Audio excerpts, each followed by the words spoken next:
Good evening, everyone. Happy Shabbat, and for those of us who are celebrating, who celebrated an earlier Pesach Matzah and Bikurim, happy Shavua as well. How are you, fellas? Great. Doing good. Phenomenal. I do have a request here, though. It's yeah, go ahead. Go ahead. I'll sing whatever you want. I'm really extraordinary in that regard. It's just to get a passage straight. Michelle, 30:21. You know, and like how it reads. Okay. If you could shoot that in an email or something, I'd really appreciate it. Okay. I don't know if I covered that in one of the existing chapters. I don't know. I don't know. Okay. I'm not sure. Do me a favor. Send me the request in an email after the show, and I'll look into it tomorrow. I will. Okay. As a way of an update, since this program has been covering the more recent material and observations, kind of where we are in the process. I wrote and completed chapters 1 through 7, and am in the middle of chapter 8. Chapter 8 is devoted entirely to the discussions that Yahweh had with Dode and with Solomon, because they shed considerable light not only in God's nature, but also in the location of Zion and what Zion means. So I thought that would be interesting. But once I finished the first 7, I got a email from IQ who was reading them and said, this is much more difficult to follow than I suspected.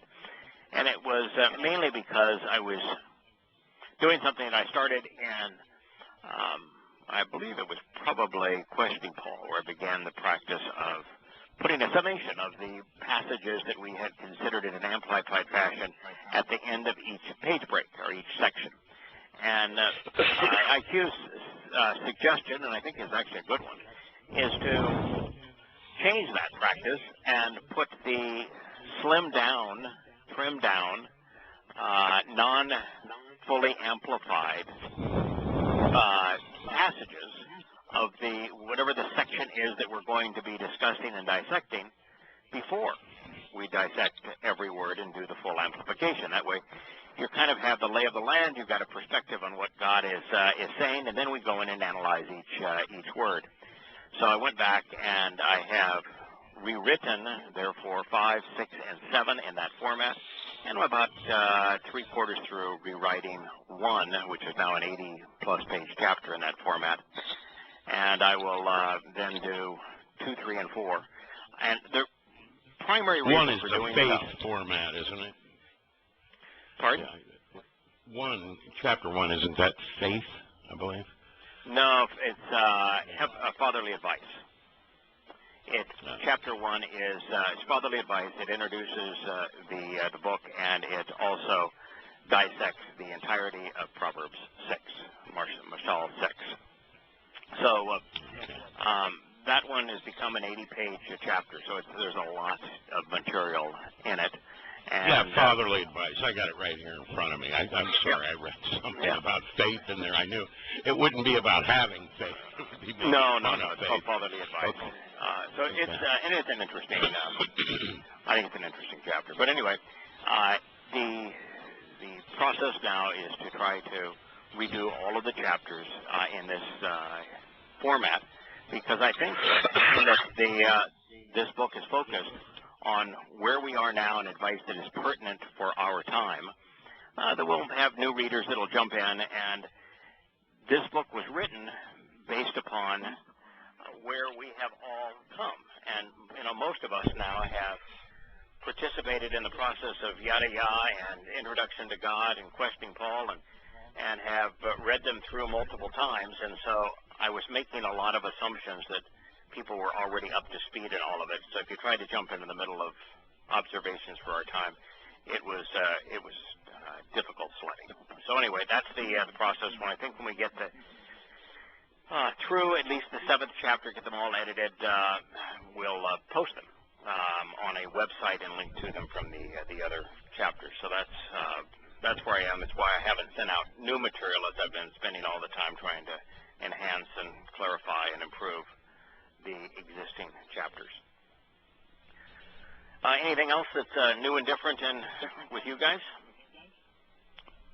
Not really. I had a pretty incredible idiot today where you know where Sheol wishes that all under the Torah would be castrated. Yeah. Yeah. I mean, he uses the word. Right. Castrated. Yeah. It's off like P46, like the oldest thing there is of Paul.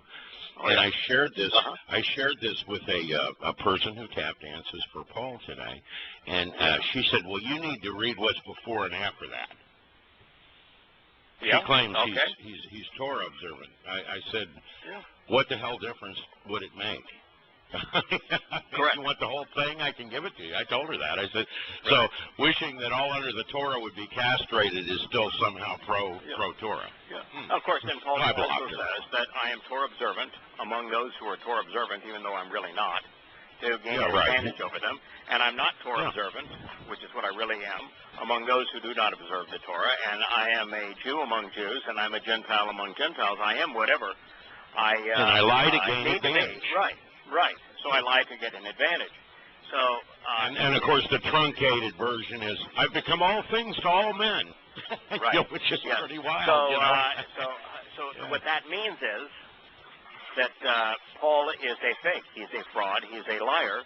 So if he in one place says I am Torah observant, you cannot believe him, especially when he says everywhere else that his that the Torah cannot save, that he wishes all who were Torah observant were castrated, and if you're circumcised. Torah is pornography, porn. I showed that to a guy too. Yeah, he said porn. That's not the same thing as porn. He called the Old System Poneros. The Old System became known as the Old Testament, which he called Poneros, which is the Greek word from which we have derived porn. What is just stunning about a Pauline advocate is how they can take one line where Paul says I'm Torah observant and not review it, consider it from the perspective of Paul saying I am whatever I need to be to gain an advantage, and where he says specifically in Corinthians, I pretend to be Torah observant, which I'm not, to those who are Torah observant to gain an advantage over them. So.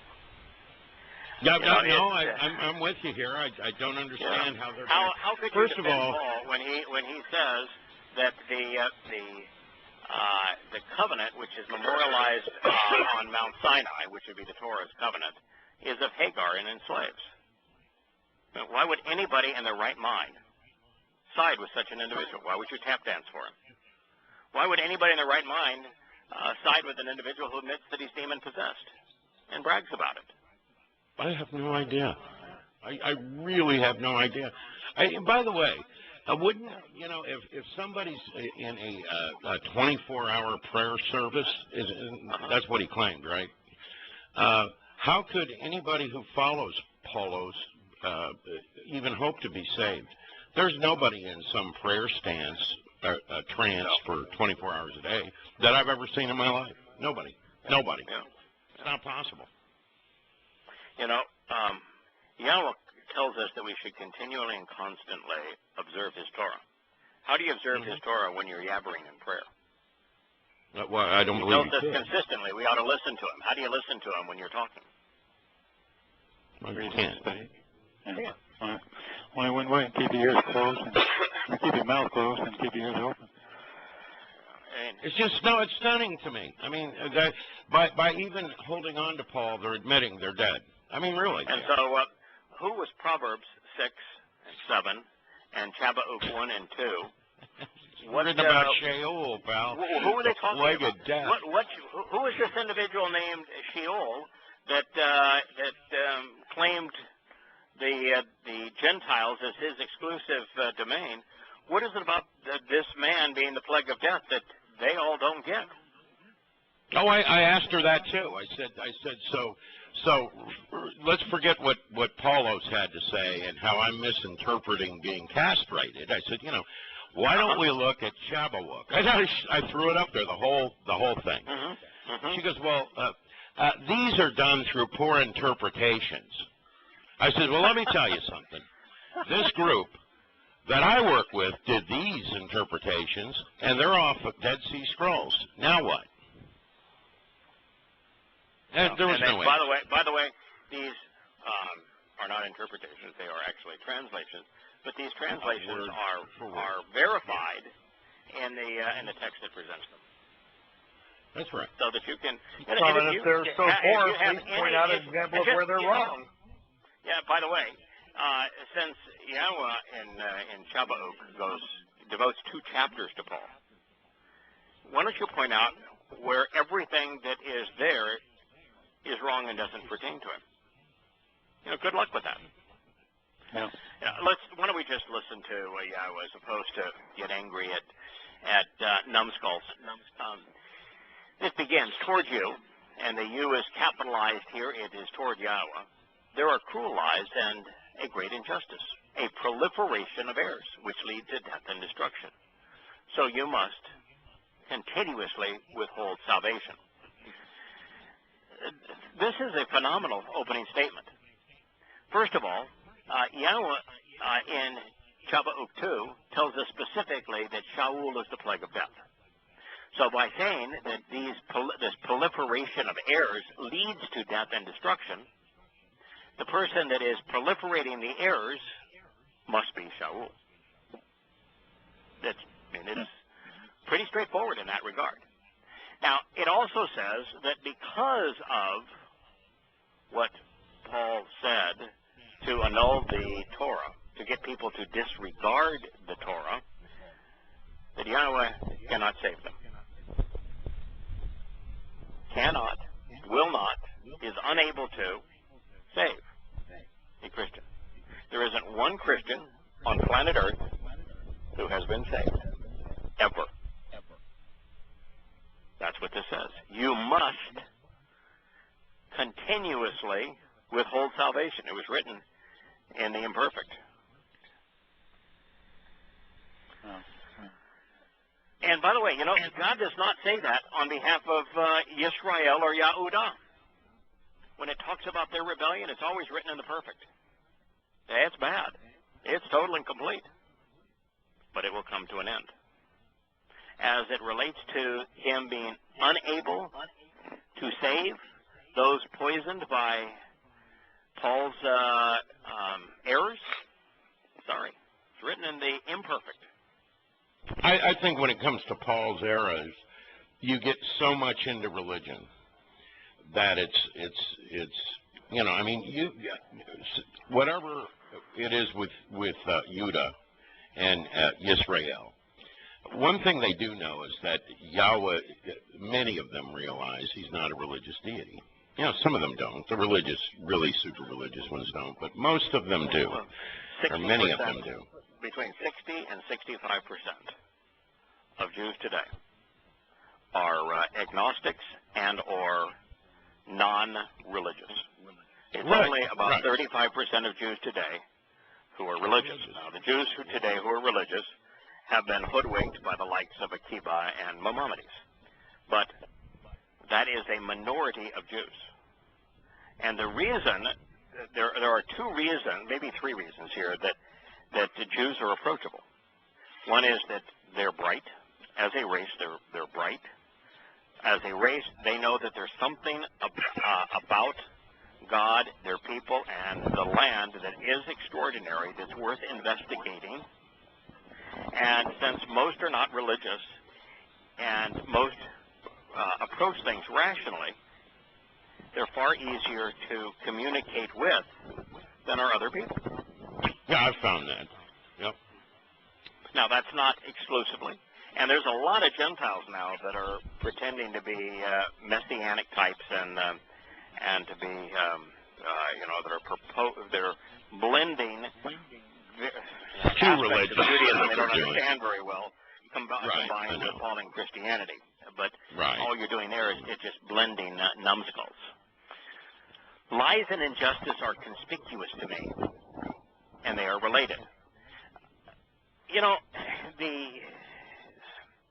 The thing that is the most perplexing to me about Pauline Christianity and Paul's letters is how obvious it is that what he is saying is untrue. Yes, he contradicts himself, and that's the surest sign of fraud. But it's far more than that. You know, it's not just that he says, but I, Paul, say, and never once accurately quoted Yosha. It's far more than he claims that he was demon-possessed and that he is insane. I mean, those are all pretty good reasons to toss it away. It's more than it's just really poorly written, you know, so that the excuse for most falling Christians is, well, you just don't understand. Right. It's because, well, no one can understand it. It's really poorly written. But the biggest issue is the basis of his claim. The basis of his claim is that he and he alone was appointed by God to convey a message to the entire world that negates everything that God said in favor of his personal message. Now, the idea that God's plan, his testimony, isn't credible, isn't capable, isn't reliable, and that God gave up and chose a man to resolve that problem for him is so utterly preposterous. It's like God said, you know, this creation thing was way too tough for me. You know, I just, too many galaxies, it's spinning out of control. I never anticipated black holes. DNA, who's to make any sense of it? I mean, I went and created a three-dimensional language, and this thing is just way too complicated. I just give up. I'm going to do a reboot, and I'm going to ask one of the garden slugs out there to come up with a better plan, because I'm obviously a complete failure at this. That's a way to put it. Yeah. I mean, that is basically what Paul's preposterous, insane claim is. I mean, to buy into that. You're right. I mean, you know, it doesn't get any worse than all that, does it? I mean, and that's really what it is. And talk about conspicuous. God associates in Proverbs 6 and Proverbs 7 a singular man who mirrors every one of Paul's characteristics and calls him by name Shaul, and calls him the plague of death. And here is Chabauk. He does exactly the same thing. How much more conspicuous could you make it? No. Yosha in the Sermon on the Mount calls him out by name, describes every aspect of it, and describes the consequence of believing it.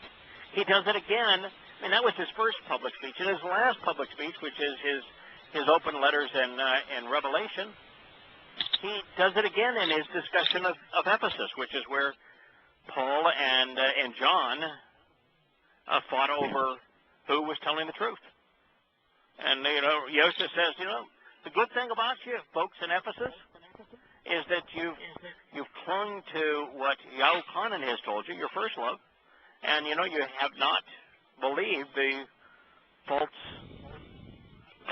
apostle. And so, you know, there you go. I don't know how we could make it more conspicuous. Well, you know, what happens out here is people hope that others are really trying to learn. And of course, what is really happening is they're not. They're trying to make excuses for it. And if you want to make excuses for that, go right ahead. I mean, you'll make. Well, how would you make an excuse for it? Right into death. You can't. Yahowah, through Daniel, tells us that the worst beast in terms of a human empire of all time is Rome, most vicious. And then he says something will grow out of Rome that will tread upon the whole world and be worse still, which is obviously the Roman Catholic Church. And then Paul, in the 13th chapter of his most acclaimed book, one written to Romans, tells them that they ought to submit to their government. That was the government that came and destroyed the temple and then came back in 133 to destroy Jerusalem, you know, massacring Jews by the hundreds of thousands. And he says, you know, that no government, he's speaking specifically to Romans about Rome, ever lifts the sword other than for good. I mean, why would you speak on behalf of a man who wrote that we should submit to governments, they're appointed by God, and they only lift the sword for good? I mean, I want to puke all over him. Well, I mean, that's insane on its face, obviously. But isn't that, you know, I mean, that's the whole irrationality. Well, you want to talk about insane. Romans 7 is utterly and completely insane. The argument that Paul postures to purport that the Torah is dead and that it is represented by the deceased husband is got to be the most ridiculous, convoluted, irrational diatribe ever uttered by any human who claimed to be speaking for God. And that's saying a lot because I've read the Quran. Yeah, that's a bold statement coming from you. It is. It really is. So he says here, lies and injustice are conspicuous to me. And they are related. So he, and we know this is Shaul because he's called out by name, has been and continues to be contentious, taunting, quarrelsome, insulting in his dispute. I mean, when you say that God is impotent, that he can't save, that his testimony is poneros, pornography, methinks that that's insulting. Really? Harboring hostile opposition while presenting an entirely different perception regarding the proper standard. Yeah, the salvation through the gospel of grace. Ultimately putting man in conflict with God. And so, he brings forward, advocates, and promotes strife and dissension, even argumentative objections with regard to vindication. Yeah, he has an entirely different method of being considered righteous with God. So likewise, therefore, he has incapacitated and paralyzed the purpose of the Torah. Now, I would ask you, folks, why don't you name someone other than Paul who incapacitated and paralyzed the purpose of the Torah? I worked today for about 3 hours going through every villain who ever did anything to Jews and to Israel. Because you have to be an individual that God's going to call out like this, you have to influence the things that God cares about, Israel and Jews. And so I went through every villain that influenced Israel or Jews, starting at the time this was revealed, which was in the 6th century BCE. Went through every single one of them. And I made it all the way up to Hitler and his BFF, the Grand Mufti of Jerusalem. I went listed them all. I mean, I wrote pages and pages of, here are the candidates, folks. And you know, there's only one of them that paralyzed the purpose of the Torah. Well, sure. Yeah, and it's Paulos. Of course. Paulos. That's it. It calls him the plague of death. I mean, you know, there were reasons that Yahusha warned about the wolf in sheep's clothing, and then we find out Benjamin was called the wolf, and he claims to be from Benjamin. You know, and then he said right there too, you know, can bad fruit come from a good tree? Now, there's all these people that want to say, you know, if you're a Pauline Christian, you're already dead. I mean, you're just straight up dead.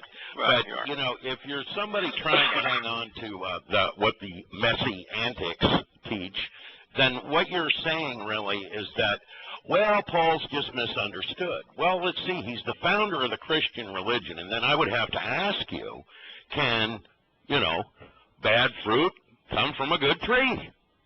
Yeah. And you got to answer. Is Yahweh misunderstood? Well, obviously Yahweh. Yahweh's the one being misunderstood here. Yeah, so here. since Yahweh is really, I mean, to say that Yahweh is misunderstood would be to say that God's a lousy communicator. Yeah, and right. Having translated thousands upon thousands of statements from Yahweh, I am quite certain that he's easy to understand. Now, he ties about 10 things together with every word. word. Hard to understand and it's easily misunderstood, then guess who he is not speaking for? Yeah, take a shot at that. Take a shot at it. I mean, this is not difficult.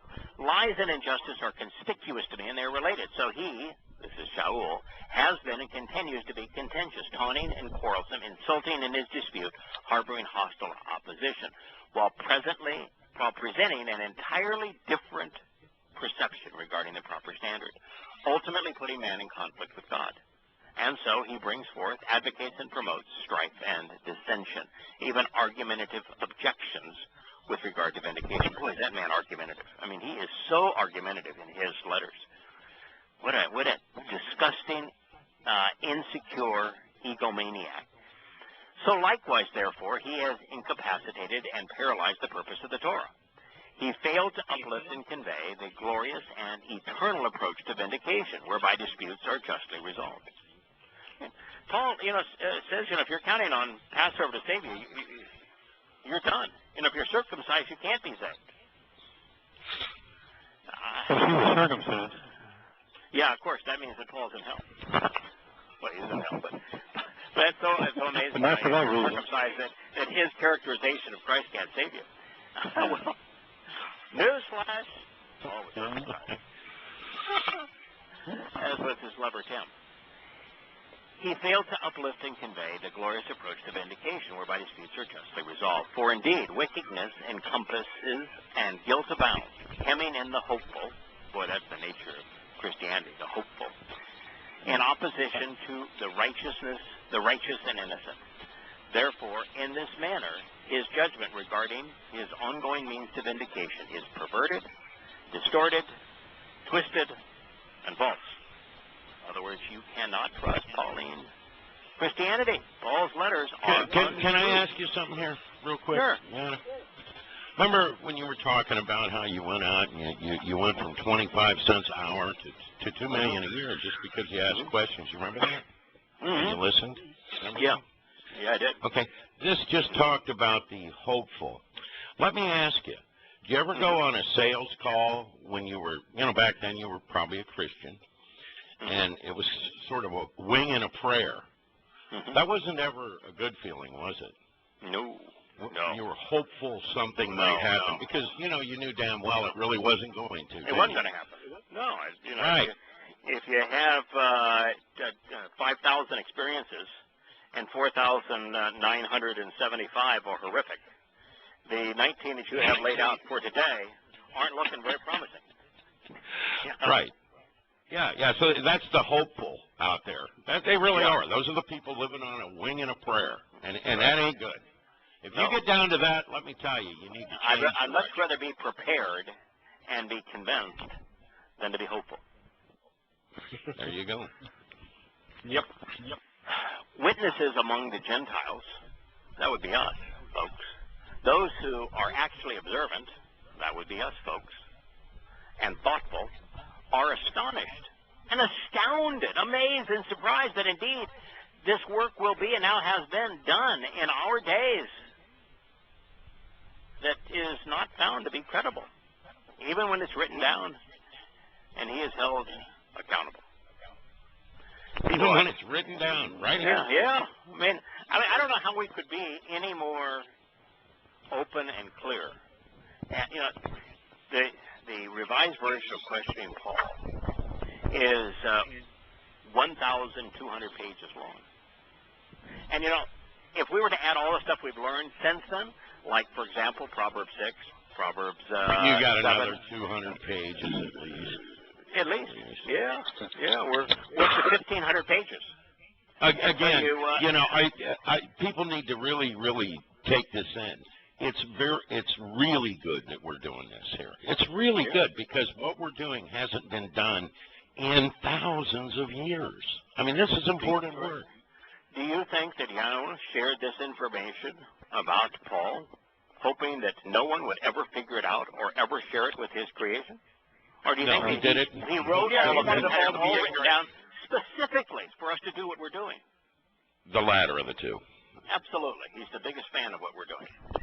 Now, there might be covenant members who say, I'd much rather focus on the benefits of the covenant and what God has to tell us about our life in the covenant. But, folks, we already know who Yahweh is, what He is like. We understand Him. We love Him. We respect Him. And we know everything we need to know about how to participate in the covenant and what the benefits are. And, sometimes we do spend time talking about the nature of living in 7 dimensions and being able to express ourselves in 7 dimensions. And it's a wonderful thing. But the fact is that we have all eternity to enjoy this kind of life. We don't have very much time to awaken those and to help those others to find out who Yahweh is and participate in the covenant. What could we do that is more important than this over these next 10 years? Nothing. Well, when you think about it, the entire purpose is to come to know Yahweh. You learn a lot about someone by coming to know what they hate. Correct. That tells you as much about them as anything else.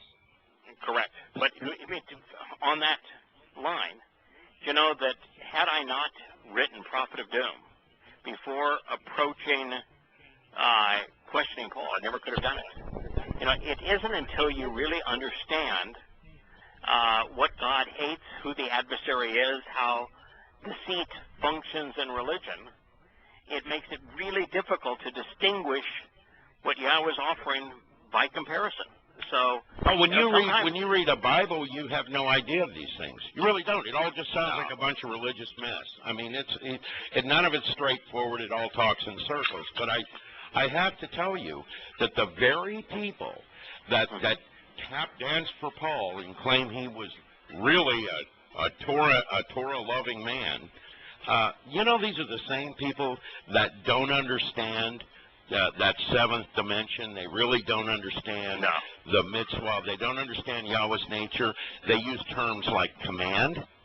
If you're using terms like command, you don't understand free will. You might as well just leave now. You're wasting your time. Submit, I obey. promise you are. Yeah, for somebody to dismiss, for example, questioning Paul, because those are just interpretations. You know how many translations there are of every passage in questioning Paul?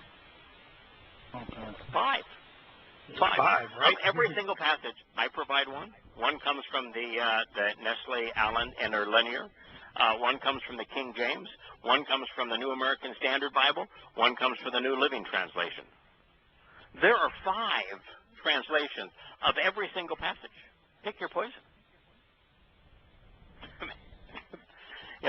You can't claim that we have interpreted things inappropriately to come to these conclusions, because all 5 translations accompany every. Oh no! Let's see what they run to. I'm going to tell you what they do. See, this is the one thing that I would add to it. I would right up front. I would destroy the Aramaic New Testaments. That's what they run to. See, if these people are all making a mistake, they're going to the Greek when they could go right to the Hebrew. Sorry, there's nothing in the Hebrew. No. If you actually look at an Aramaic New Testament, as an example, you look at Revelation where he talks about Apophis. Okay? Mm-hmm. That's wormwood. It's wormwood in a Hebrew or Aramaic New Testament. So you see, all they've done is recopied. And it's very easy to prove. I have a note that does it. And they've got the same, he that throws the first stone and all that other stuff. It's just copied from the Textus Receptus back into Aramaic, and they go, look, now you have an original.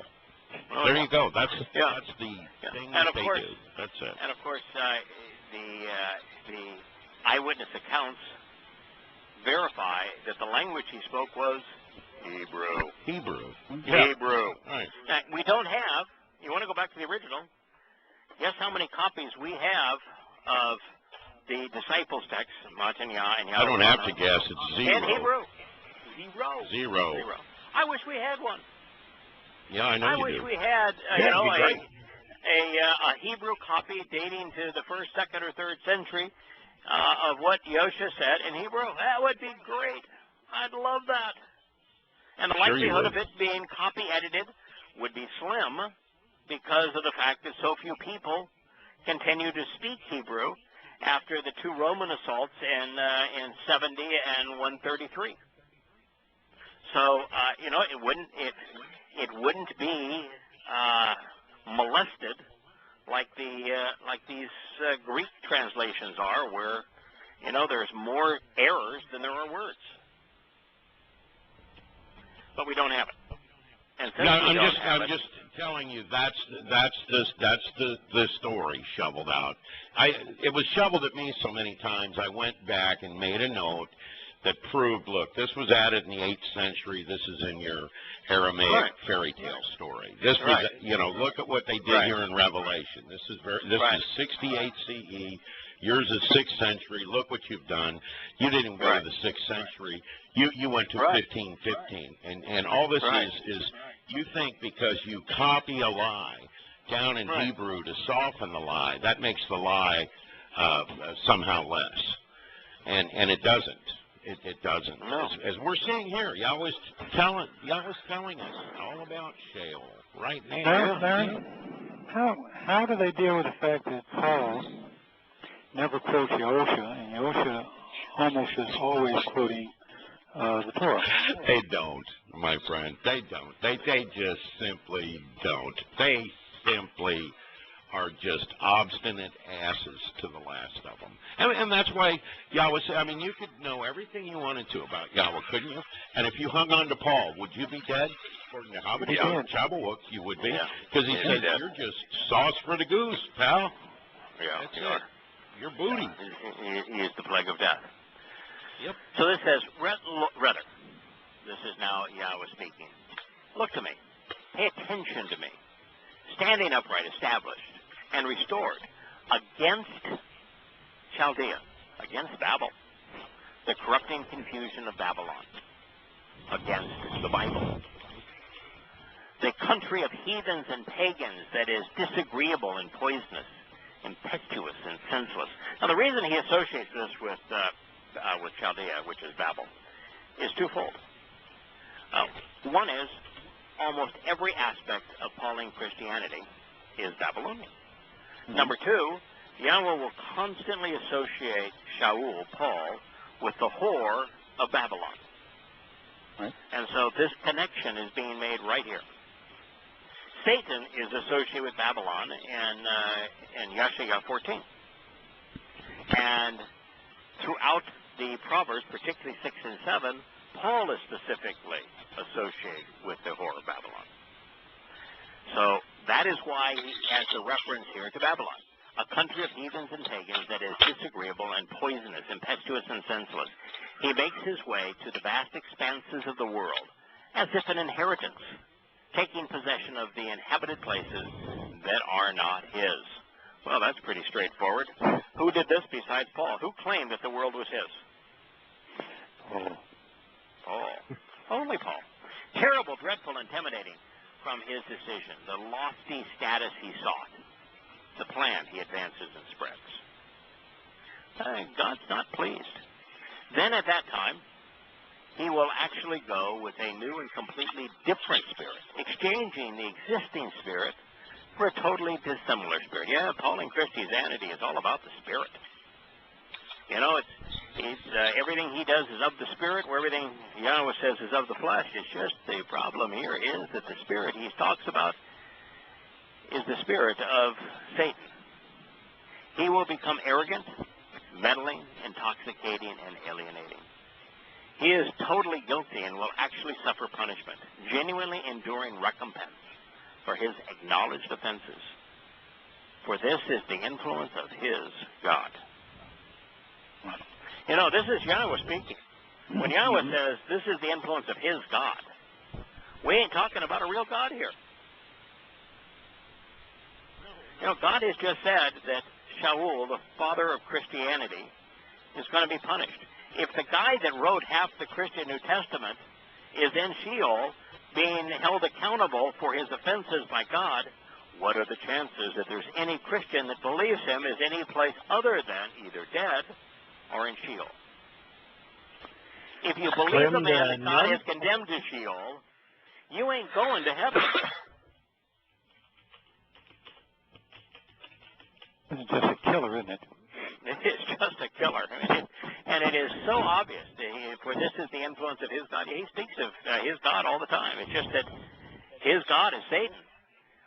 Are you not from eternity, an unlimited duration of time, Yahweh, my God, my set-apart one?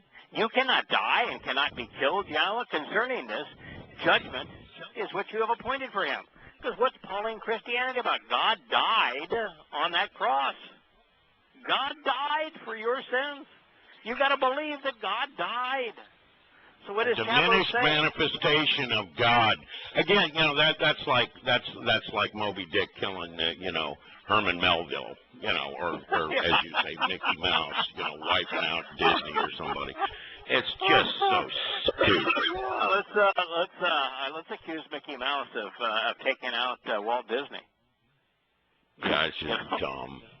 Yeah, good luck with that. I did a note on that because of your statement. It's just so asinine, to believe that a seventh dimensional being, and of course the only way he can relate to us is to diminish himself. Like you said, if you're sitting back there in the seventh dimension and 6 days equates to 14.7 billion years, things are moving so fast you couldn't relate to it or even see it. You've got to diminish yourself to take part in it, or to even see it. I mean, really, you do. Right. Well, it's just like Walt Disney can't enter the two-dimensional realm of Donald Duck. No, he can't. He can't do it. All he can possibly do is have the tip of the paintbrush or pen interact with Mickey Mouse and Donald Duck, which is a tiny manifestation of an implement that he is using to interact with them in Flatland. That's all Yahweh can do with us. But the notion that God died is so utterly preposterous, not only from the Christian New Testament perspective itself, where it said, my God, why have you forsaken me, before the bodies succumb, but the soul went on to Sheol. Even in their Apostles' Creed, they know that. But a God who man can kill is not God. The pagan gods all died and were resurrected. Pretty easy. They weren't real to begin with. But the real God who exists in 7 dimensions, who is so powerful that he created a universe bigger than we can even fathom, and you want to tell me the puny old man killed him? The only God that man can kill is a God that man has made. That is correct. Of course. It's just so stupid. It's stupid. It is. It's the same thing as saying, well, Melville got killed by Moby Dick today. I mean, how dumb is that? Yeah. And then Moby Dick saw to it that Melville came back to life. And there's a new chapter written about a New Testament from Melville about the resurrection of Melville. Yeah. And what his experience was. Herman. Yeah. The Gospel of Herman. Yeah, it's just insane. It's just so stupid. I mean, I can't. Yeah.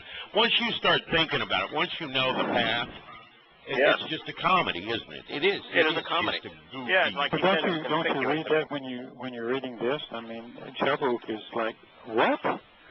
Yeah. You can't die. That's what Chabuk is saying. He said, come on. This is preposterous. Are you crazy or what? And then it says, and the rock, which was Simon Kepesh, Peter, you have established to argue against and to rebuke him. You have positioned and appointed him to prove that he, Shaul, is wrong, to chide him, accusing and judging him. God doesn't miss a trick. No, that's pretty good. 700 years early. Oh, man, specifically. You read Acts. Read 2 Peter. This is exactly what the rock did. Too flawlessly clean are your eyes to witness such malignant and displeasing evil. You cannot endure to look upon or consider such grievous and perverse labors, this painful iniquity. Why would you want to look at and consider treacherous betrayal that is neither trustworthy nor reliable? So you're silent and still, inactive, neither listening, speaking, nor taking action, and devouring the wicked, more righteous than him. So what God is saying is, I created the universe with free will. If this demonic nincompoop wants to contradict everything I said, let him do it. I'm not going to kill him. Do you want to believe him? Have at it. I am going to provide you with all of the information you need to expose and condemn him, to not be fooled by him. If you're fooled by him, it's your own damn fault. But I'm going to let history play out.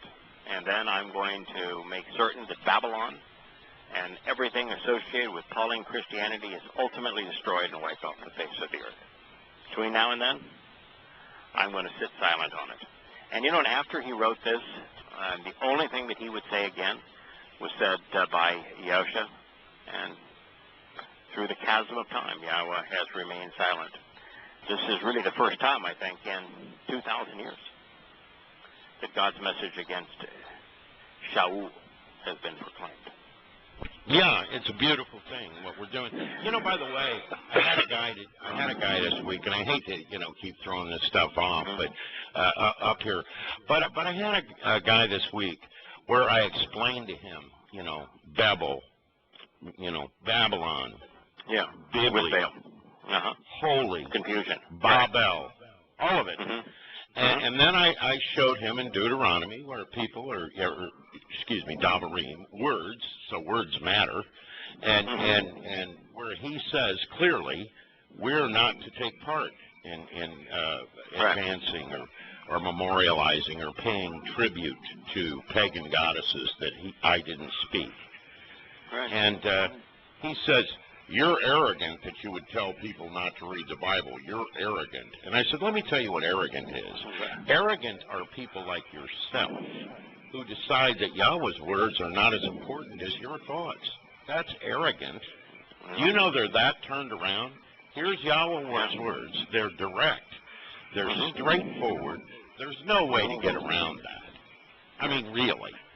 Yeah, your advice would be to everyone the same as Yahweh's advice. Read the Torah. Read the Nabi prophets, and read the Mizmor Psalms. Just read them. Now, if you're going to read them, you've got to say, what language were they written in? That would be Hebrew. So you might say, okay, the universe said, I can't read Hebrew. Okay, well, can you find an interlinear online? Lots of them that are free. Can you find a Hebrew dictionary online? Yeah, of course. Okay. Can you put those two things together and consider what God had to say? Well, it takes too much time. I don't have that much time. Well, then you're not willing to do what God asked you to do, are you? You know what? You can even share words with somebody, as Shimon said he did, like you do. Really, you do a lot of this work. I don't do this work. I don't claim to do the translating. I'm not even good at it. But I tell you what. I can see trash. I can spot it a mile away. I absolutely can. It'd be hard to get trash past me. My view is that, in fact, if I could read a translation that I could trust, I wouldn't translate it. I would read that translation, and I would do the part that I like, which is to make the connections and comment on what God is saying, to share the implications of what God is saying. I actually get to do that in my notes, by the way. It's so fun. Yeah, that's what's fun. Yeah. That's really what's fun. Yeah. And that's what, if you look at Dabarim is Moshe doing exactly that. He's sharing his thoughts on how to apply and the importance of what Yahweh said. That's what Dabarim is all about. You read the Psalms, the Mizmor by Dode. He is sharing the insights and the connections and the understanding that he's derived from Yahweh's Torah. In songs, yeah. Right. You listen to Yahusha's testimony, it is exactly the same thing. He's sharing insights and explaining the meaning and the implications of the Torah, the Nabi, and the Mizmor. That is what I would do. That's what you do. There is really nothing more fun or more helpful than doing that. The challenge is, however, since I am unaware of a accurate translation, if we're going to comment on what God said, we first have to know what He said. Now, there you go. So that's why I spend so much of my time translating what He said, and I translate what He said because I want to consider it and learn from it and expound on it and share what I learned. And to do that, you have to start with an accurate translation. It's really not any harder than that. Can I share a little something? Yesterday I was teaching someone, one of the family new people in the last year, and she's read Introduction and Questioning Paul, and she's really excited and everything, but she always asks the same question. Well, how do I know this means this and this means that? So I sat down with her for about an hour, and I showed her how to take stuff online and translate it. And I said, okay, now here's the English translation. It's in two. Pick your choice. You have the New American Standard one, or you can have the King James. But over in this column, in this particular website, it'll tell you the Hebrew words, and it'll also tell you how to spell them, even though it's modern Hebrew. And I even showed her how to translate those back into old Hebrew if she wants to. But it says over here that this is, and then it'd be something like, and we'd run across things like Lord, and then it would be over here, and it'd be Baal, and so forth, and then it would say Yahweh. It'd say Yahweh, of course, but it would be spelled Yahowah, and that's there. And they don't even hide it if you look.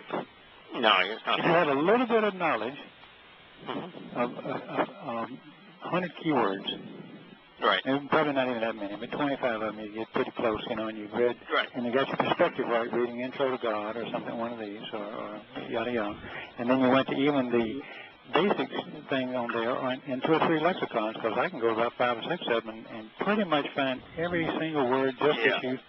Particularly if you know, everything you need to know is really contained in 2 books, just 2 books.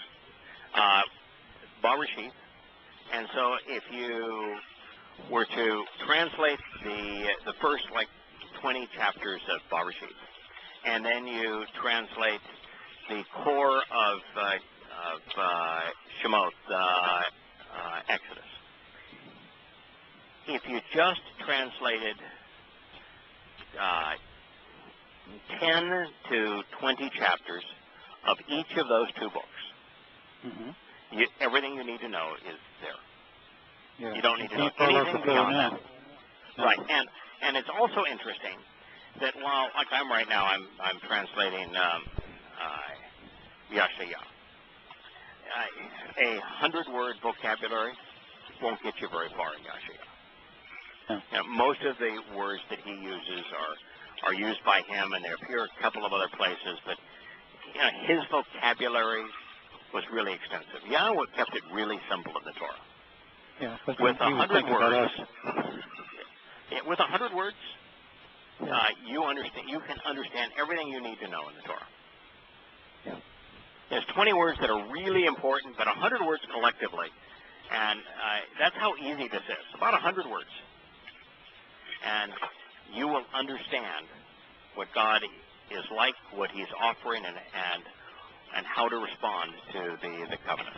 And there isn't a lot that you have to translate. I mean, realistically, if you just translated the discussion that Yahweh had with Abraham, and then you went on to translating the comments that God had about the invitations to meet.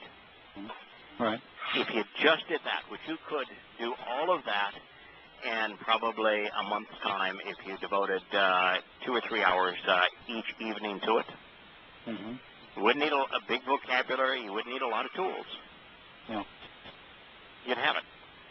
I did explain one thing to her that was confusing. I said, Hebrew only has about 8,000 words. There's only about 5,000 long time ago. And a lot of those are just added because of interaction with new things and new people. Right. And we have 640,000 in the old Oxford Dictionary. It's probably with all the computer words now, it's probably up to about 700,000.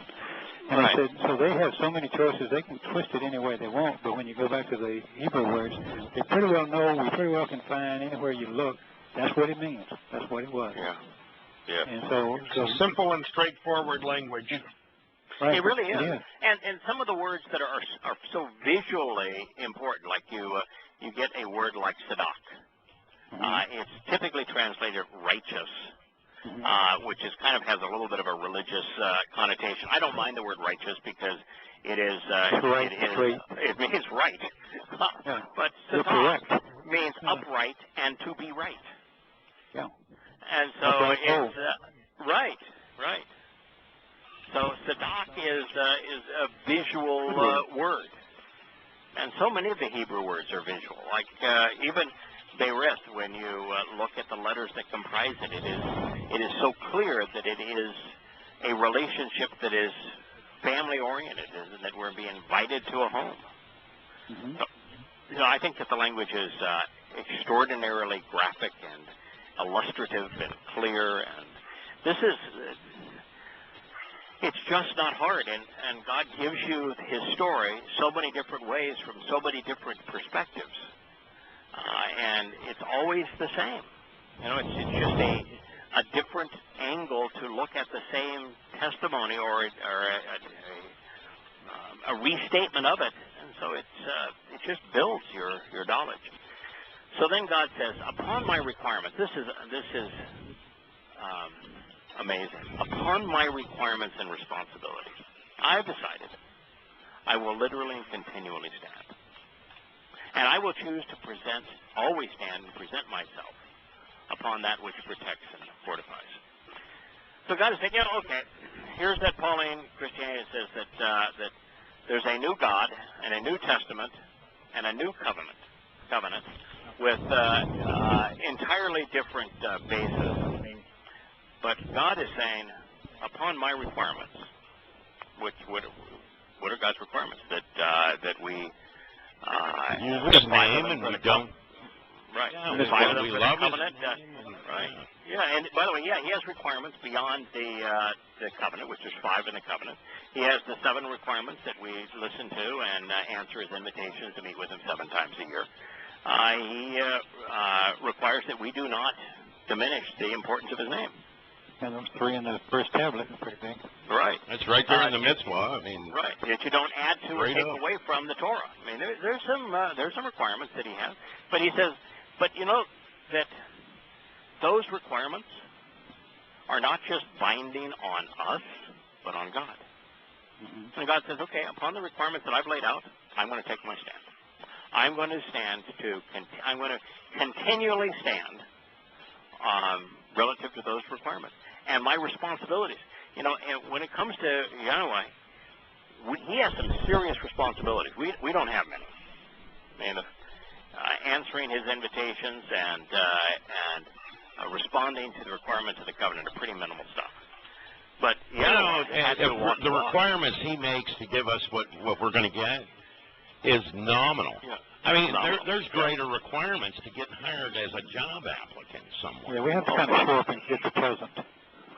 We do. We have to show up and get the present. We have to pay attention. Do you understand what I'm saying here? I mean, I've told people this 100 times. It's just, He's not really, we have to rely on the work He did, and we have to realize. I mean, I think that's part of what the whole mitzvah is about, is to learn His nature, don't you? I mean, His plan. He likes it. He's proud of it. Yeah. He's done all the work, but yeah, because I'm not changing. That's what all the scriptures I'm impressed. On my responsibilities and my requirements, I have decided I will literally and continually stand. And I will choose to always stand and present myself upon that which protects and fortifies. So then I will be on the lookout in order to see what He says about me. Because then how can I be expected to change my attitude, my thinking, or my response concerning my disapproving rebuke? Now, if you read that in the Bible, if you read that in a confused Bible, it never would have came across that way, and you wouldn't even have known what the hell is even being said there, would you? No. No. Yeah, the mishmerith would probably be my commands. And, that would certainly and be there. yeah, and I have decided I will literally and continually stand as Ahmad. I will always be present, actually standing, and thereby genuinely enable others to consistently stand. It wouldn't be communicated that way, even though it's written with the call stem, which addresses actual events, which are to be interpreted literally, and the imperfect conjugation, which reveals that God's presence will continue throughout time. And then in the cohortative mood, which is the expression of volition in the first person. It's all there, but they would just pass over it. And then God says, I'm going to be on the lookout in order to see what he will say about me. So how can I be expected to change my attitude, my thinking, or my response, and my disapproving rebuke? Proverbs 6... And he's talking about a he here. Right. Proverbs 6 goes through, and it details the characteristics of Paul. And then it says, these 6 things, these 7 things 6 things I hate, and 7 are an abomination to me. And it's all those same 7 things that he just presented that he despises about Paul. And all the way through, in there and in here, it's a singular masculine individual. One person. And he names the person by name, both in the Proverbs and here in Shabbat. This is not hard. Then Yahweh answered, approaching me, and he said, write this revelation, and then expound upon it and reiterate it using those letters upon writing tablets, so that by reciting this he might run and go away. Now, Shabbat 2.2 is something that Paul, people identify with Paul, because Paul says in his Galatians that he was running away. I'm running. Am I running in vain? And people make the connection here, and this that he may run, and Paul's claim to be running. So people know that there is a connection between these two. Yes, I do. But Yahweh answered and he approached me and They said, just completely twisted. Write this down. Write this down. Why? I want you to write it down so that by reciting this, he might go away. That also was Paul known for. I mean, come on. They won't say, well, he wrote some letters. They go, his epistles. And you go, I remember being in church and I said, well, it wasn't an epistle. Well, that's a letter. And I'm going, a guy wrote letters. I mean, that... And your religion is based on a guy's letters. Yeah. Yeah. And in Timothy's case, obviously, love letters, man. I never got that, the whole holy kisses and all this nonsense, till I read Yahowah, where it turns out he likes looking at other men's genitals. And I was like, wow, those are love letters. Well, I'm going to tell you, I don't share the same fascination. Okay, still indeed, this revelation from God is for the Moed, appointed meeting times. It provides a witness and speaks. Yeah, pouring out evidence in the end. The extended period of time required for this question to be resolved shall not prove it to be false. Expect him in this regard, because indeed he will absolutely come, neither being delayed nor lingering. Yeah, so expect him to be there during the fulfillment of the Moed, the 3 Moed Mekra, which is what Yahusha did in 33 CE when Paulos was in rabbi school. Well, clerical school. I guess they didn't have rabbis then. They had, Sadducees and Pharisees. So this revelation was for the time of the Moed, when they were being fulfilled in 33 CE, Roman pagan calendar time, 4,000 Yah. So it's speaking of what's going to happen then. But the witness that we're providing here, that Yahweh is providing through Shabbat, is actually speaking out, pouring out evidence in the end. That means today. Last 3 Right. That this was written about what would happen at the time the Moed were being fulfilled, but it would be used in the end. Yeah. God is thinking about what we're doing. He's predicting exactly what we're doing. The extended period of time, I don't think there's any other place where God says there's an extended period of time. And to come to find out, the extended period of time is 666 years? From the date that this was written to the time that Paul authored his first letter was 666 years. The only time he says, hey, extended period of time. When I read that, I said, well, I should probably figure this out. How long was that period of time? That is 660. Oh, good grief. Expect him in this regard, because indeed he will absolutely come, neither being delayed nor lingering. And he did. He was right there.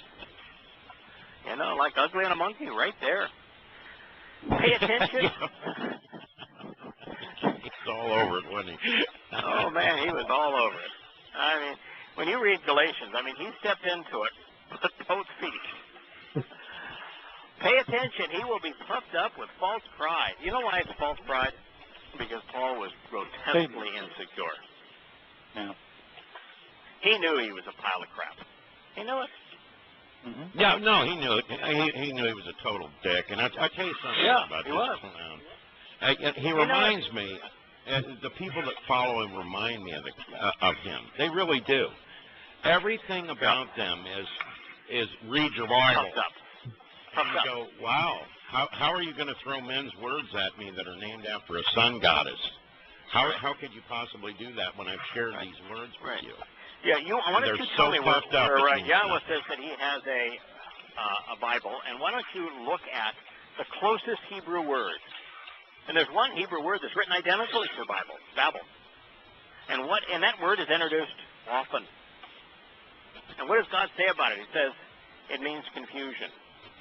It means to provide confounding language. It means that it's associated with Bel, the Lord. It means it is in association with what grew out of Babylon. And well, the Bible is certainly association with the Lord, isn't it? Yeah, but if you've got one of those, you're in trouble. Yeah, you are. You're in real trouble. It's trash. It is. They should all be burned. They should all be burned. They are so misleading, they ought to be burned. No, that's not to say that I can't even say the basis of the Torah, Nabi, and Mizmor should be read, but the problem is that the basis of Christian Old Testament translations is the Latin Vulgate. That's just the way it is. It's not the Hebrew. Pay attention. He was puffed up with false pride. His soul is not right or straightforward. He does not consider anything appropriately and is circuitous in his reasoning. He wanders away by twisting and convoluting the teaching, and nothing is on the level with him. Boy, isn't that a truth? I mean, that is the thing that you come to is you try to look at Paul's arguments that he lays out. They're all circular reasons. He talks in a total circle about everything. He doesn't want to be nailed down to anything. You know, Dee had she's a member of our group, her and John, and Dee Powers was telling me that her stepfather, who basically used them as slave labor when they were adopted, was a preacher, and he prided himself on opening up his church 6 days a week and having people come in and ask him any question. And she said he was a master of talking in circles. Yeah, that's what he could do. He could talk in circles. Circular reasoning is one of the flaws of logic, and Paul was most guilty of that. So then, through trust and reliance, those who are righteous and vindicated, Sadak, shall live. And so this condemnation of Paul is then quoted by Paul twice. That's how blatant and ballsy Satan is. First, it's in Galatians 3:11. It says, "But because with regard to the Torah, absolutely no one is vindicated or justified by God, becomes evident because those who are righteous out of faith shall live." So Paul wrote, because with regard to the Torah, absolutely no one is vindicated or justified by God. And that becomes evident because those who are righteous out of faith will live. Well, that's not what God says. And it's the opposite of what the Torah claims. And then that was Galatians 3:11. Then in Romans 1:7, "For in it the righteousness of God is revealed from belief to belief.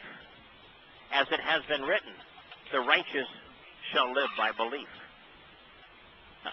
The words that God wrote, he said, so pay attention, he will be puffed up with false pride. His soul is not right or straightforward. He uses circular reasoning, convoluting the teaching.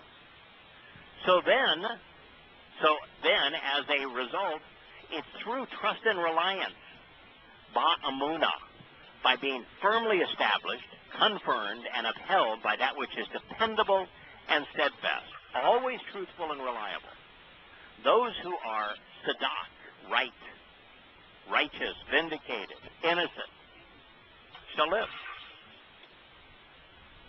You know, there is no something in? comment on faith here. Yeah, go ahead. Well, you know, where you write in here, his soul is not right and straightforward, and we're condemning him. That's the subject. And then it goes through, and then you rightfully say, then through trust and reliance or endurance, you know, with trustworthiness, whatever, those who are righteous and vindicated, which makes sense. The King James and the New American Standard say this, and it's so confusing. Behold, as for the proud one, his soul is not right within him, which is correct. It's talking about Paul. But he is righteous, but the righteous will live by his faith. I mean, that's stupid. Stupid. You know how they it's just a little. Yeah, because now it's saying that by his faith would be the faith of the one that is arrogant. But he's just condemned, and that's the right. You know, come on, Brian.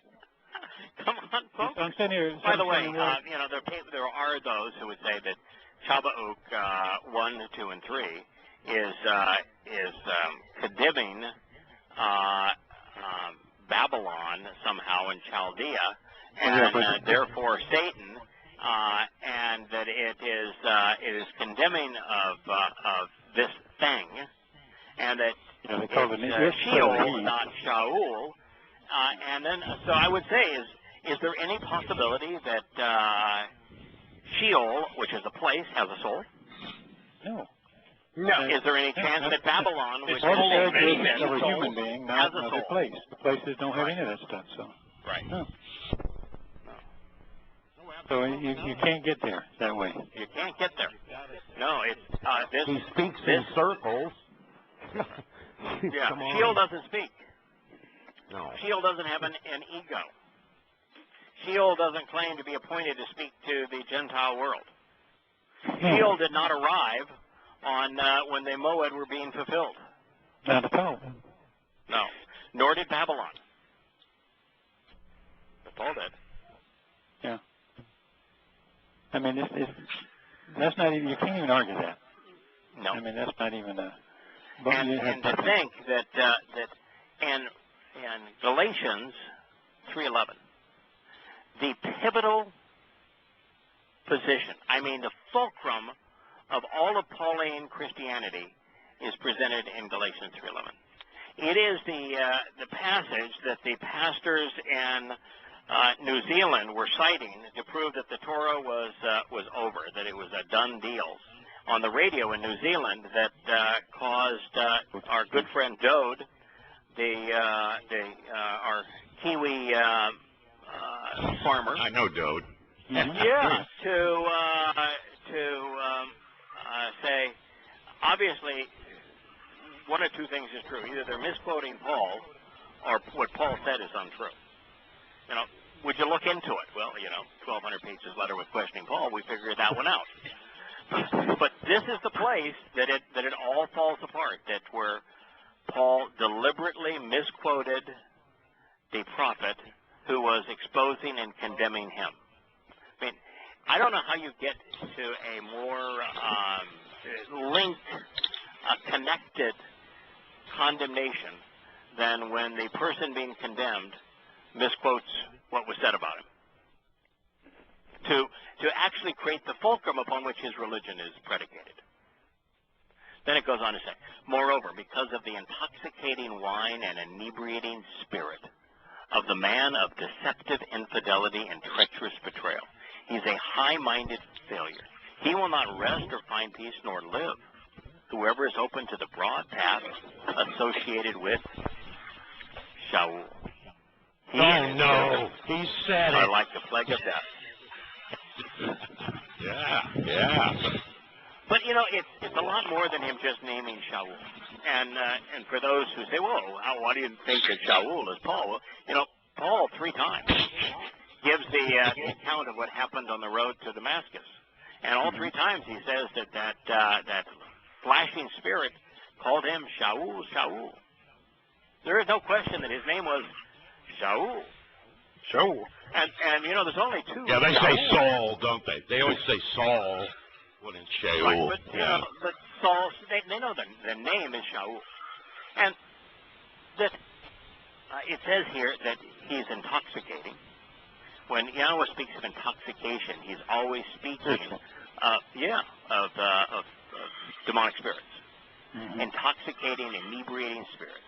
Of the man of deceptive infidelity. Now, the man of deceptive infidelity, we would think, would be the Torahless one, called the Antichrist by Christians, right?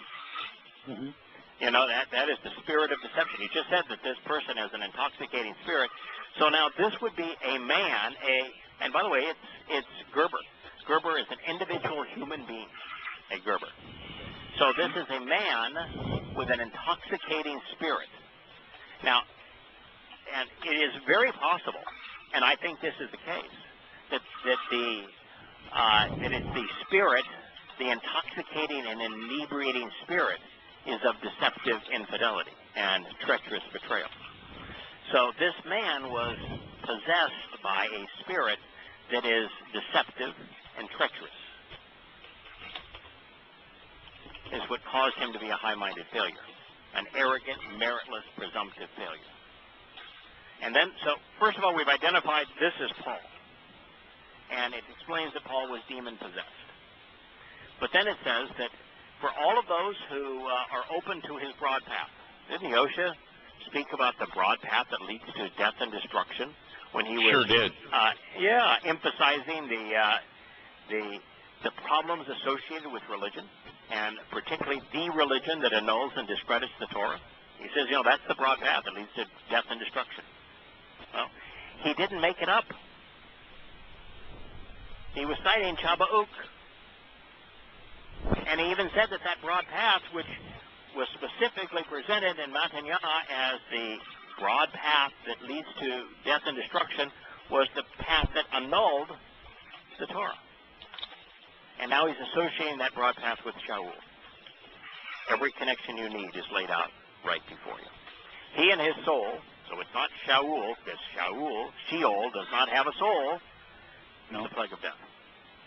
And so God is saying that anyone who is open to Pauline Christianity, if you're open and receptive to Pauline Christianity, you will not live. You will not find peace, shalom. You will not find rest. 100% of Christians have either died or they are going to be destined to an eternity in Sheol. And so those who are brought together by him, accepting him, will never be satisfied. Almost every Gentile will gather together unto him, all of the people of different races and nations. 2.4 billion of them. And it's beyond the 2.4 billion of them because Western society is so influenced by them. Well, you have political correctness in there even. Yeah, you do. Absolutely. You really do. So there you are. And so those who are brought together by him, accepting him, will never be satisfied. So God says, I am never going to say there is no satisfaction in Christianity. It is nothing but false hope. And by the way, if you're a messianic or somebody joining the the fence setting crew that has kind of a foot in 2 different religions as opposed to being like Abraham and walking out of a religious place, you're dead because it says so right here. If you're accepting him, you're dead. You're dead. I want you to tell me how many people named Shaul managed to convince most Gentiles to believe him. I only know of one, period. In fact, I would like to ask you, I don't name think any King man by any Sheol name, cried. by any name of all time that got most Gentiles, or an enormous quantity of Gentiles, to believe it. None, except Paulos. Yeah, You know, none. I mean, that's the end of the line right there. That's a good question, by the way. Very good point. Yeah. By the way, in 1 Corinthians 11:20 and 21, Paulo specifically tells those who have joined his assembly not to participate in Passover, which is the ultimate plague of death, and not to drink wine in association with it, which thereby nullifies the symbolism associated with the blood of the Passover lamb. It's about as treacherous a betrayal as you could possibly concoct. Then, And you really can't get literally more the plague of death than avoiding Passover, which is the solution to death. That is correct. And so that's why I wanted to make the point is that Paul specifically told his believers not to participate in Passover. And that is the plague of death.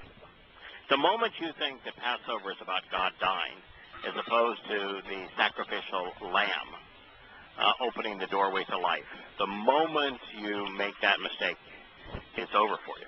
That's the plague of death. There's only one route to life. It's Passover. And so anything that annuls Passover is a plague of death. Paul not only annulled Passover specifically, but everything in the Torah, which is the only place that presents what Passover represents. This is also amazing. Shaul means question him. They do not ask questions, any of them, about him. Terse references to the word they lift up as taunts to ridicule. You know what happened as you were engaging in the Pauline advocate today, Larry? You know, she said, "Oh well, you got to read it in context." Just before that, he said he was Torah observant. Terse references to the word they lift up as taunts to ridicule.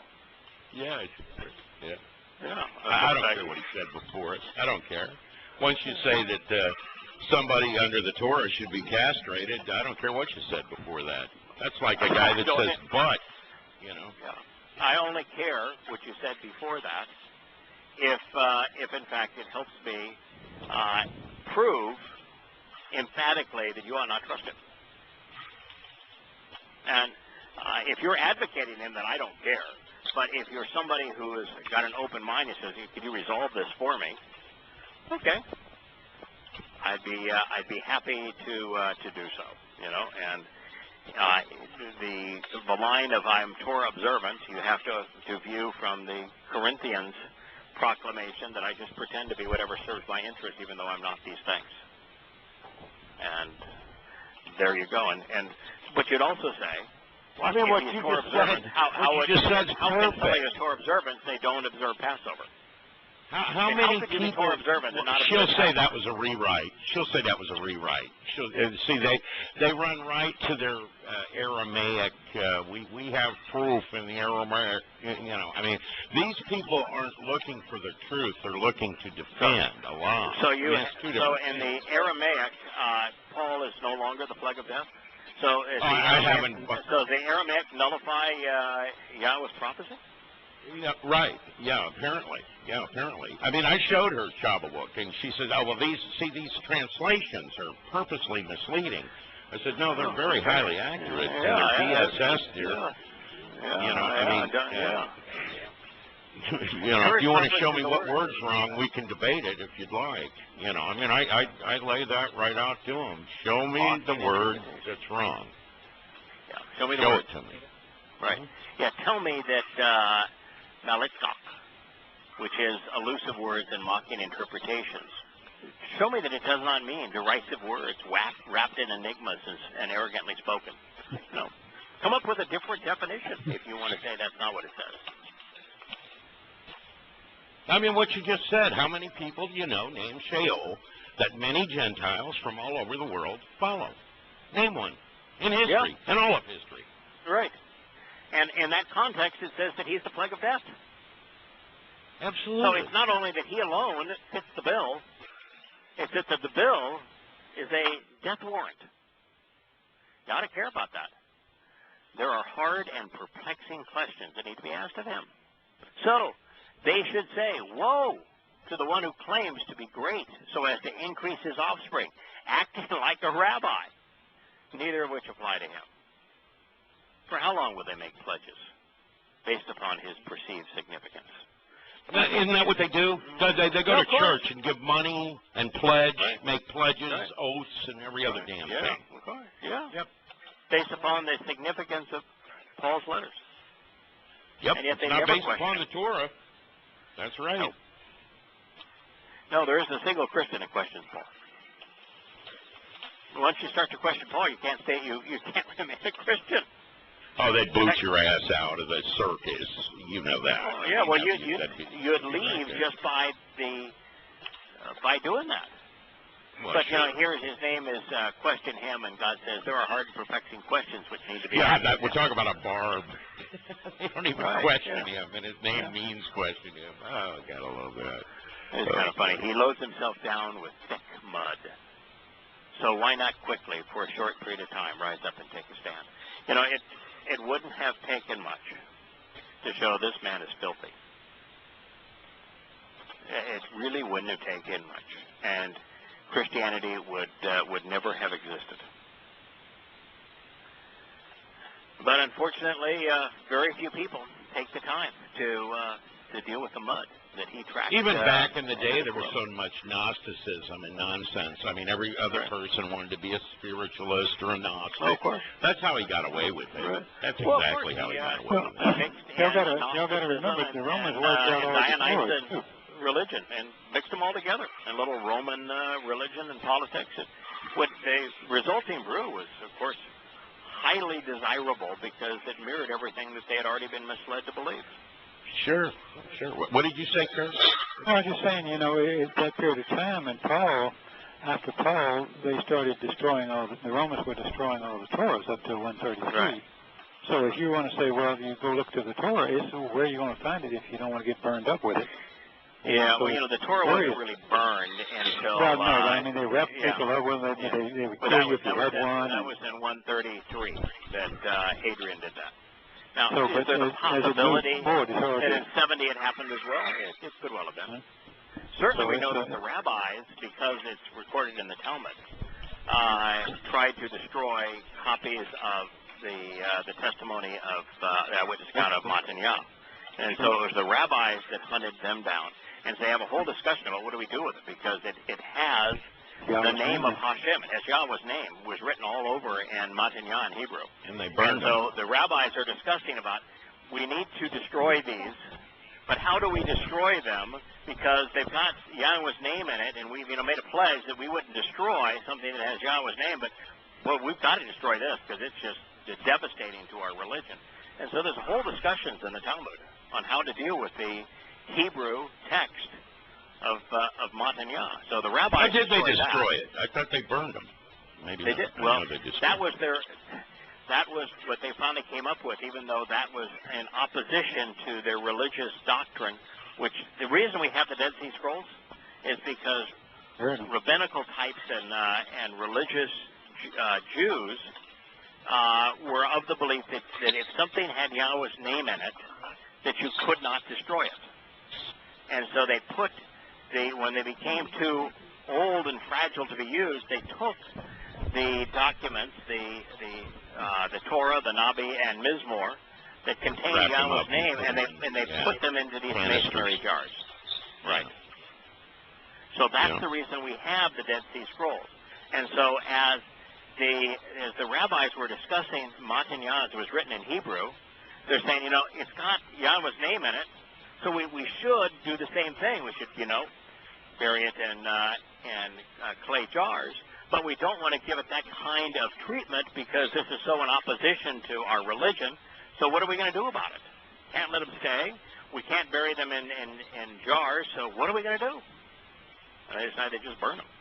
And then later, in 133, Hadrian came up with a brilliant idea that why don't we just soak the Torah in water and then douse those who could read Hebrew in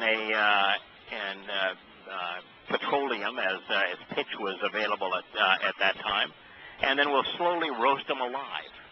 killing both the person who could read Hebrew and the documents written in Hebrew. How do you Sounds think like an effective method for the devil. Yeah. Oh, I know. Yes. Yeah. I personally think that Hadrian is in Yahowah's most despised three. And if you were to take who does God hate the most, was clearly, far and away, the person God hates the most of everyone who's ever lived is Paul. Yeah, Paul is a runaway winner of the most hated man in human history. And then it's a question, and I think it's Muhammad comes in second, and I think it's Hadrian that comes in third. And then after Hadrian, you've got other considerations for the top five. Rabbi Akiba, Maimonides would be in that race. Vespasian and Titus would be in that race. Adolf Hitler could possibly be in that race, to be in considered the worst 10 of all time. Yeah. The Grand Mufti of Jerusalem, Muhammad al-Rassooli, could be in the top 10 most hated. Constantine and Theodosius, the guys who perpetuated the transition from the empire of Rome to the Roman Catholic Church. But top of the What list, about going back to like ancient Babylon and like Semiramis and Tammuz? Yeah, I guess you could. They kind of created the foundations of. No, but they didn't attack Israel immediately. No, they didn't. They're all going to get to know one another real well. Yeah. It's interesting that the name for Nin, who was the son that was the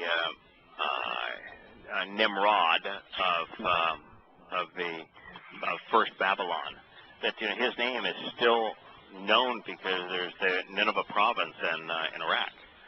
So there's still a legacy of who he was. So yeah, I would say that you're right. You could have Nimrod and Semiramis be in the top 10. Yeah, all those are definite possibilities. Those would be the fun trials to attend. You know what? If you make Sheol, it doesn't really matter. Well, I mean, first or 10. I've asked for many times. I want to be a witness at the trial of Sheol. I would like to be a witness at the trial of Muhammad. I would really like that. But there's parts of me that says, okay, you've done enough talking. Wouldn't it be fun just to listen to Yahowah make his case? Yeah, it would be. But I want to watch the trial. I don't know if I want to give testimony, but I definitely want to watch those trials. Yeah, I want to be there when Hadrian is tried. Yep, I do. Hadrian, it's interesting. Hadrian actually wrote an autobiography. It's been lost to time. But he ended his life writing poetry.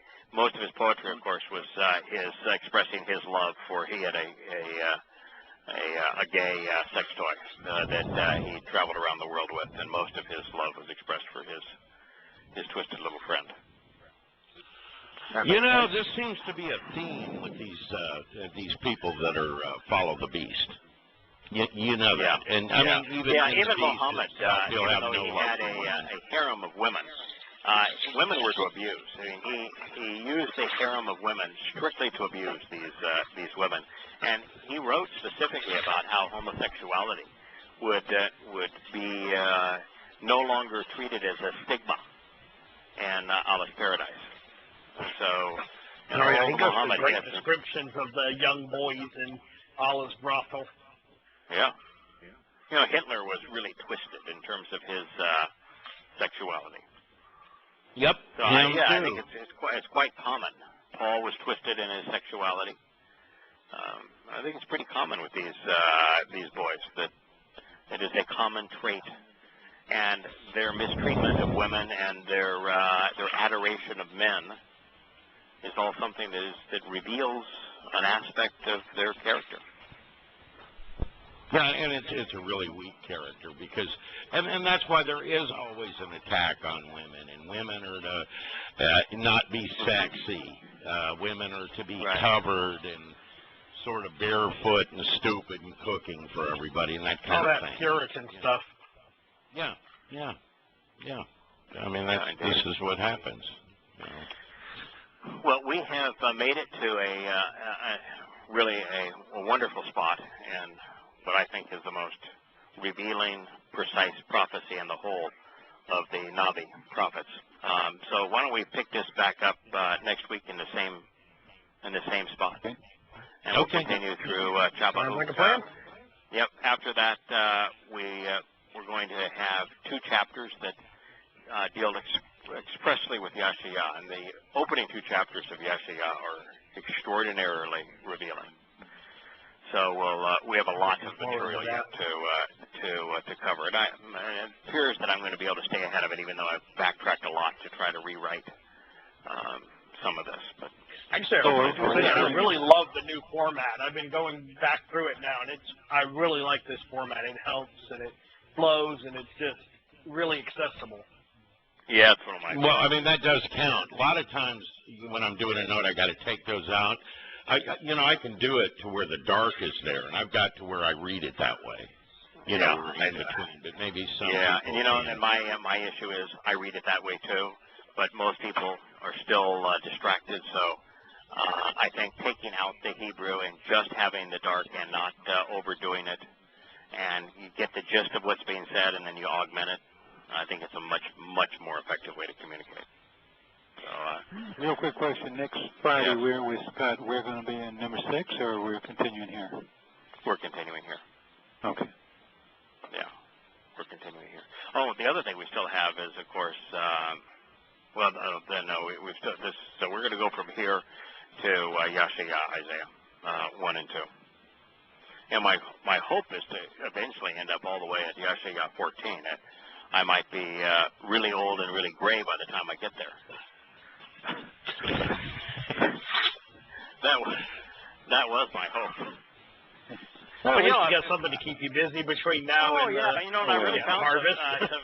Since Yahshua 1 and 2 bring up things like Magog, and they bring up things like Tarshish, we're able to talk about really interesting things, and it's all there laid out for us. So now Tarshish, didn't you say that had to do with the people doing international commerce by way of ships, right? Yeah. Oh yeah. No, I've in the I think it's the 7th chapter. I've invested like 5 or 6 pages just drilling down on, what do we know? What did God say about Tarshish? And who does it represent? And so I found the specific city. I found the empire that controlled them. I linked everything that they did to what God said about them. It's a perfect fit. The connection with the Phoenicians, the Punic Empire, the Carthaginian Empire, was founded by Phoenicians. Their metallurgy was what God says made them important, and it talked about each of the places they mined, and that the fact they had an absolute exclusive on metal trades from all the way up from what is the British Isles all the way down to Nigeria, and everything in the Mediterranean, an absolute exclusive. And then it talks about their navies being the largest in the world, and how the Navy existed specifically to facilitate its fleet of merchant ships in the trade specifically of metals, and how they were the first country to come up with a tangible monetary system just to support their trade. And so everything God says about the Carthaginians fits into Tarshish, and the island, and the actual town was a city on Sardinia, which is an island off the coast of Rome, and so he goes through and he besmirches the merchants of Tarshish, and then but he's speaking of what he's going to do to them in the last days. And so what you have to do is understand what are the things that made Tarshish what he describes of them, and what country represents them today. Every aspect of the Carthaginian Empire is recreated in the United States. And so the ships of yeah, Tarshish, well, I mean, he only points to the U.S. about 50 times in his words, too. I mean, I was thinking about that today as I was doing some. I was thinking about, I've done a 180. Yeah. I mean, I used to be a patriot. I mean, really, Yeah, I was willing to put it all out there, all of it. Yeah.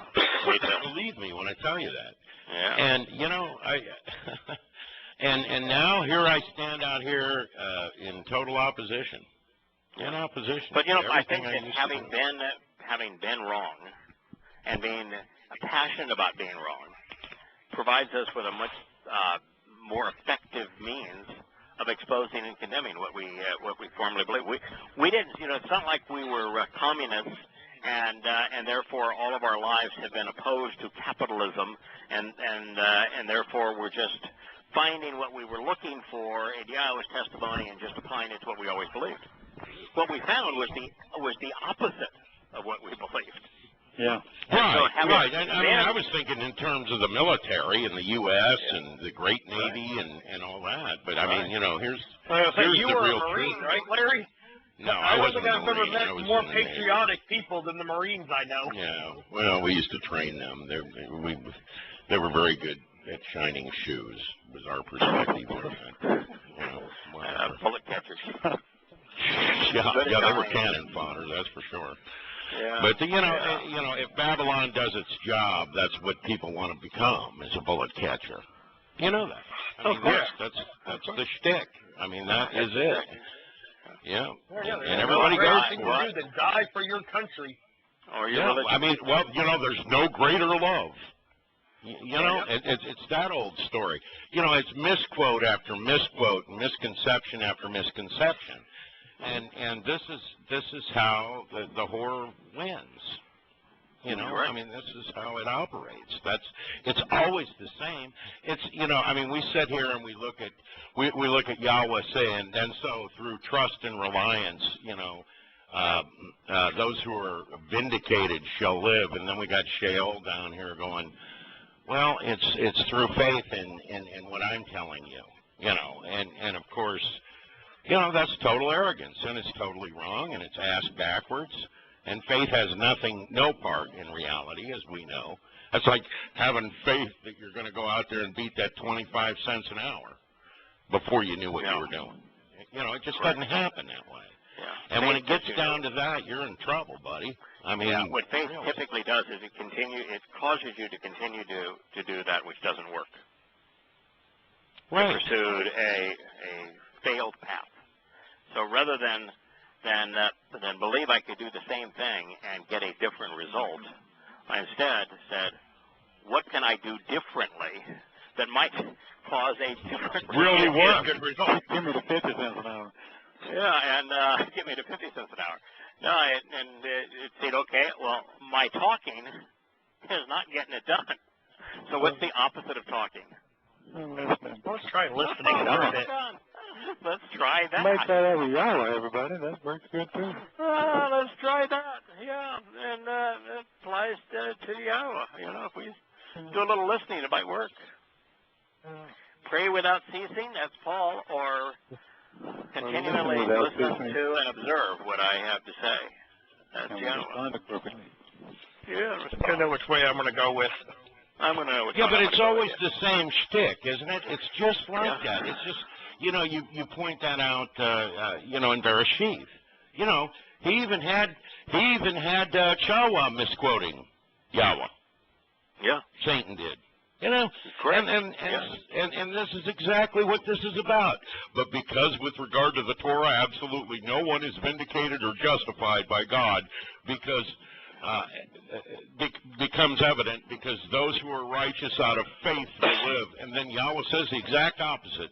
Right. So then through trust and reliance, those who are righteous and vindicated shall live. Through trust and reliance, got nothing to do with faith. It's got to do with what you know, what you In the context of condemning Pauline Christianity, he says the answer is trust and reliance. And that's Emunah and Aman. Emunah. Yeah, Emunah and Aman. Yeah. Trust and reliance. Right. No faith in there. No. No, I agree. I mean, there's thousands of things we've learned.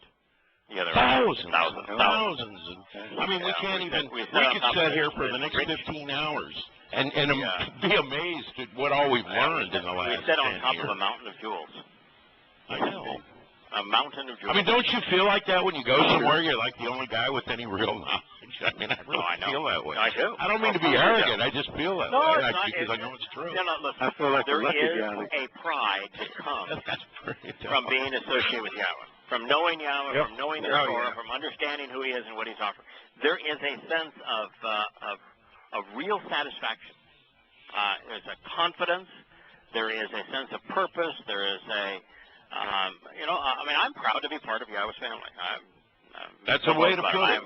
I am proud to be Torah observant. And you notice everybody around you is talking just a lot of BS that doesn't even matter. Correct. I mean, that's all you ever hear. Right. I just flip on the nightly news. Yeah. Well, there's no part of associating with Yahweh that I'm not proud about. I'm proud to know Him. I am. Well, I got to tell you. You're always talking about, I'm not the sharpest guy in the whatever. Yeah. Well, you're up there, pal. Yeah, you're pretty sharp. You're up there, pal. It is. When I'm this all is first part volition, and this and that. You got my head spinning over here. You know that, right? I mean, you do know that. And I'm sitting here going, what did he just say? And the beauty of it. I know I can trust you, Craig. Actually, that was the first-person volition is really just the cohortative, and when Yahweh uses it as a mood, He's expressing His will. It's pretty astounding to think that Hebrew as a language has the following elements to it that aren't found in any other language. One is that its verbs are infinite in time, and no Hebrew verb is ever stuck in time. So that the Hebrew terminology reflects Yahweh's energy nature. That's profound. That most Hebrew verbs especially when you go with Yahweh's name and the basis of it is existence. I mean, that right there, that's head and shoulders above anything. The Hebrew verbs are scribed with a stem, and every stem establishes a relationship between the subject and the object of the action. And when you realize that everything Yahweh was talking about is a relationship between Him and us, and it created a language where every verb is ascribed a relationship between the subject and the object. Perfect for a relationship purpose. And then He has, in the auspices of free will, giving us the choice. He has a language that has moods, and every one of the moods reflects volition, choice. And then, since He doesn't have verbs that are ever stuck in time, He has verbs that express action that is either completed in the future or in the past, or action that is ongoing. And so, specifically, He can tell you that, Larry, if you're imperfect, I can resolve that. That's good. That's a good thing. I can resolve that. Where I'm coming from. Yeah, I can perfect the imperfect. And so every instruction that He gives us about things we ought not do, it's always written in the imperfect. Don't make a habit of bearing false witness. Don't make a habit of being religious. Don't make that part of your ongoing behavior. So the moment you stop, you're good to go. What a marvelous language to have all of those attributes.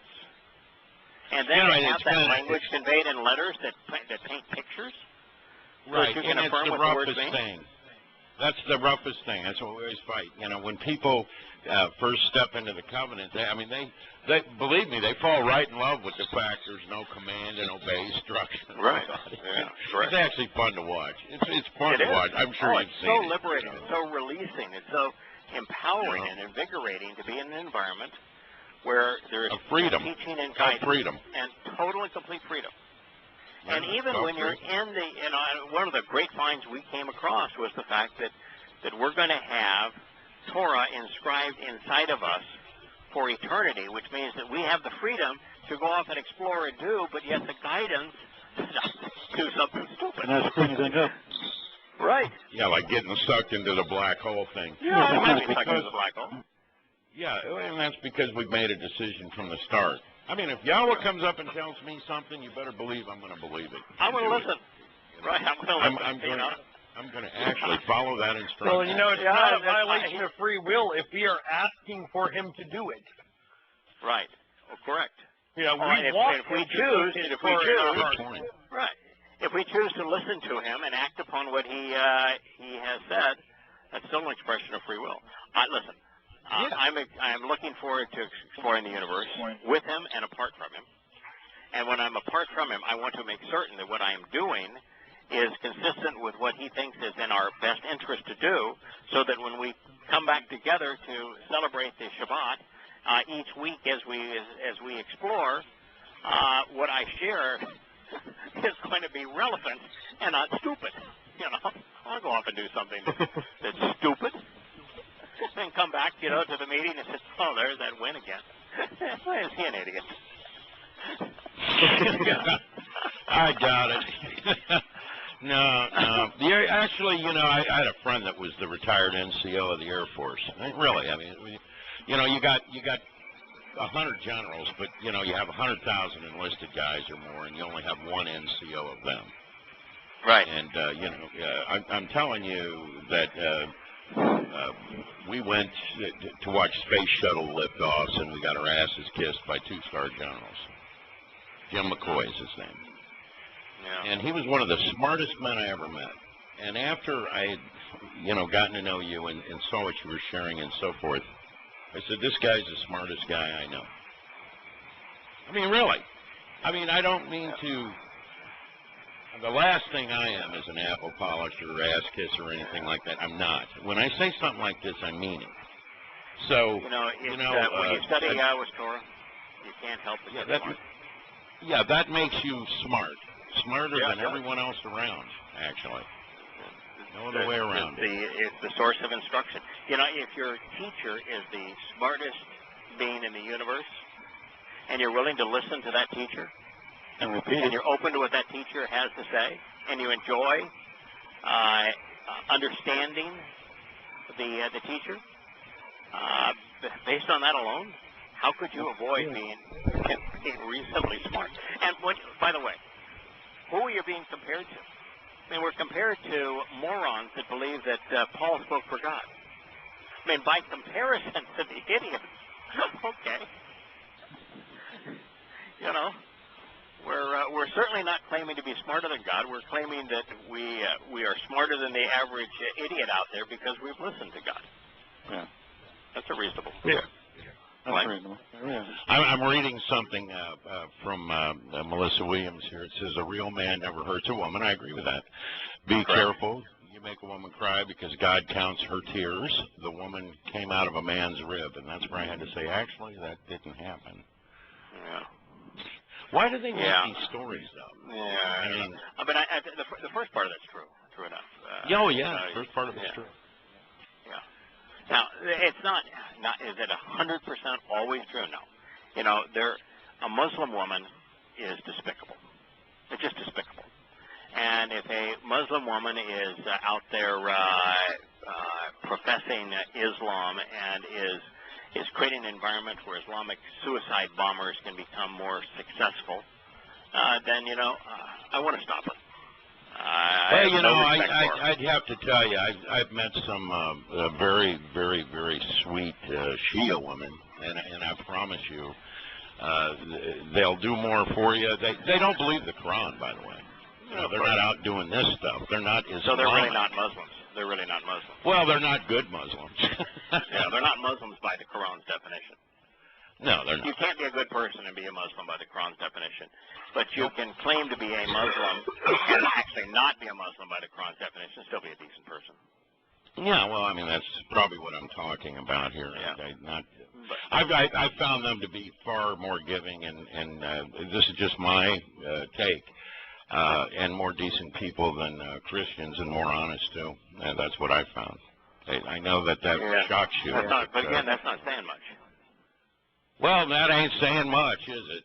The biggest thieves I had, the last guy stole an engine from me. His email was, something for Christ. was unbelievable. Yeah. Of course. Yeah.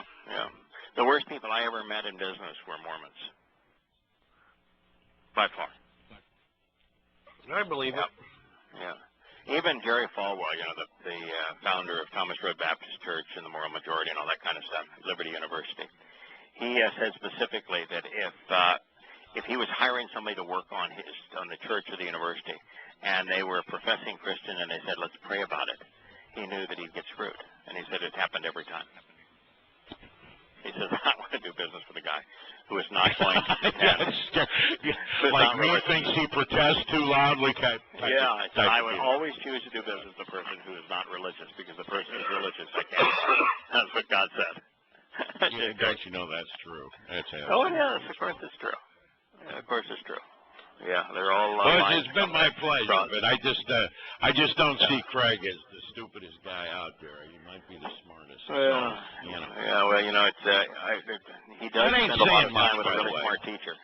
He spends a lot of time with a really smart teacher. There you go. That I believe. I mean, being smarter than the rest of us. What do you think, Kirk? It don't mean all that much. It don't mean much. He goes pretty quick. If you saw how long it takes me to get a chapter where I'm comfortable with it and to do translations, you wouldn't think that very fast. But anyway, it's fun, guys. I enjoyed it. Thank you for having me. And good to talk to all you guys. Always a good time. Always a good time. Good night, everybody. Good night, Jody. Good night. Bye-bye.